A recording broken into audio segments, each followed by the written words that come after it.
কালীঘাটে মুখ্যমন্ত্রী মমতা বন্দ্যোপাধ্যায়ের বাসভবনে জুনিয়র ডাক্তারদের সঙ্গে বৈঠক চলছে, তখন স্বাস্থ্য ভবনের সামনে ধর্নাস্থলের ছবিটা কি অনির্বাণ বিশ্বাস আমাদের প্রতিনিধি তুলে ধরবেন। দেখাও অনির্বাণ। দিনে দুবার ব্যবহার করো স্টপেজ ক্রিম আর নিজেকে রাখো evergreen Keya Seth aroma therapy stop age cream আর খুঁজে পাও নতুন আমিকে।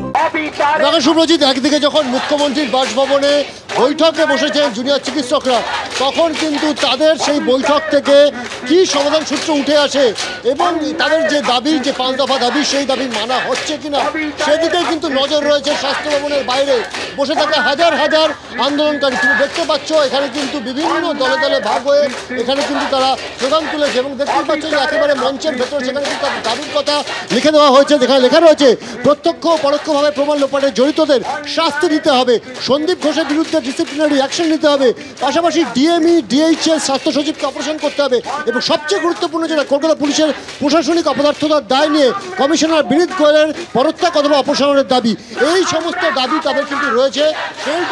সেই দাবিগুলোকে সামনে রেখেই আজ তারা মুখ্যমন্ত্রী বাসভবনে বৈঠক করছেন। পৌনে 1 ঘন্টা ইতিমধ্যে বৈঠক হয়েছে। সেই বৈঠক থেকে কি বৈঠক চলছে, সেখানে কি হচ্ছে নিঃসন্দেহে সেদিকে নজর থাকবে। পৌনে 1 ঘন্টা ধরে বৈঠক চলছে, বৈঠক স্টিল কন্টিনিউইং। বৈঠক আনুষ্ঠানিকভাবে শুরু হয়েছে, নিঃসন্দেহে সারা রাজ্যবাসী জানতে চাইছেন কি চলছে ভেতরে।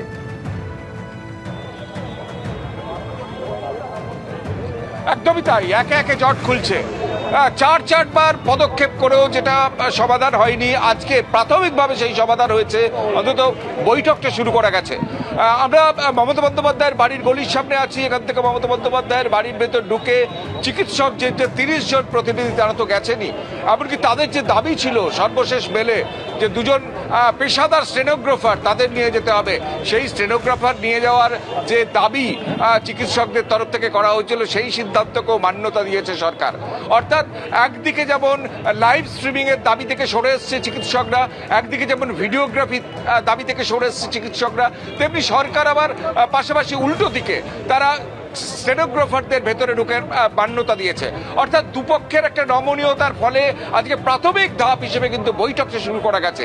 ইতিমধ্যে সেই বৈঠকে মমতা বন্দ্যোপাধ্যায় তো আছেনই, পাশাপাশি রাজীব কুমার, এমনকি মুখ্য সচিব, স্বরাষ্ট্র সচিব, রাজ্যের স্বাস্থ্য প্রতিমন্ত্রী প্রত্যেকে আছেন এবং চিকিৎসক প্রতিনিধিরা আছেন।